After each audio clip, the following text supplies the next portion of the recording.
Hi friends, అమ్మ వంటిల్లు మన ఆరోగ్యం మన చేతుల్లో ఛానల్కి స్వాగతం అండి. ఈవేళ నేను బంగాళదుంప క్యాప్సికమ్ రెండు కలిపిన వేపుడు చేస్తానండి. చూడండి, చాలా పొడి పొడిగా విడివిడిగా రావాలంటే ఏం చేయాలంటే, బంగాళదుంప ఎప్పుడు కూడా మూకుడికి అంటుకున్నట్టుగా అవుతుంది కదండి, విసిగిస్తుంది కదా వేపుడు వేయించేటప్పుడు. అలాగే బెండకాయ కానీ వాటికి చిన్న చిన్న టిప్స్ పాటించి చేసుకుంటే కనుక విడివిడిగా వస్తాయండి. నా ఛానల్లో బెండకాయ వేపుడు చేసినప్పుడు కూడా చెప్పానండి, చూడండి.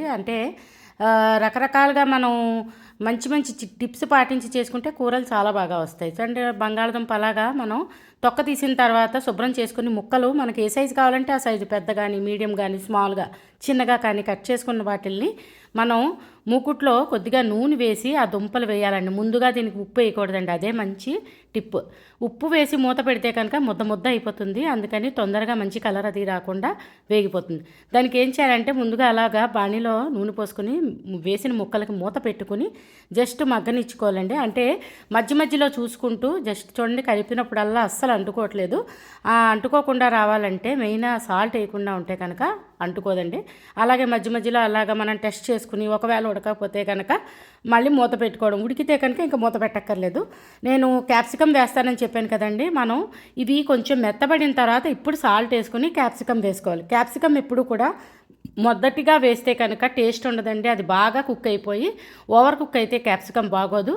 కొద్దిగా మనకి పళ్ళ కింద పడినట్టుగా క్రిస్పీగా అలా వేగాలంటే కనుక మీడియం మధ్యలో వేసుకుంటే కనుక ఈ ముక్కలు చాలా బాగా వేగుతాయి. రెండు కూడా మనం కలుపుకుంటూ వేయించుకుంటుంటే మధ్యలో కొద్దిగా జీలకర్ర వేసుకుంటే మంచి టేస్ట్ని ఇస్తుందండి బంగాళదుంప వేపుడు. ఎప్పుడు బంగాళదుంప వేపుడికి అయితే జీలకర్ర కానీ లేదంటే చాట్ మసాలా కానీ వాడితే కనుక టేస్ట్ అయితే ఖచ్చితంగా మారుతుంది. కావాలంటే వేసుకుని ట్రై చేసి మీరు కామెంట్ పెట్టండి. అలాగే దానికి చూడండి కొద్దిగా కరివేపాకు, ఇవన్నీ వేసి కొంచెం రంగుకి రంగు ఆరోగ్యానికి ఆరోగ్యం. పసుపు కూడా వేసి శుభ్రంగా కలుపుకోవాలి. సో కలుపుకున్న తర్వాత మనం మధ్య మధ్యలో వేపుకున్న తర్వాత మంచి కలర్ వచ్చిన తర్వాత ఎర్రకారం వాడుకుంటే కనుక ఈ కూర రెడీ అవుతుందండి.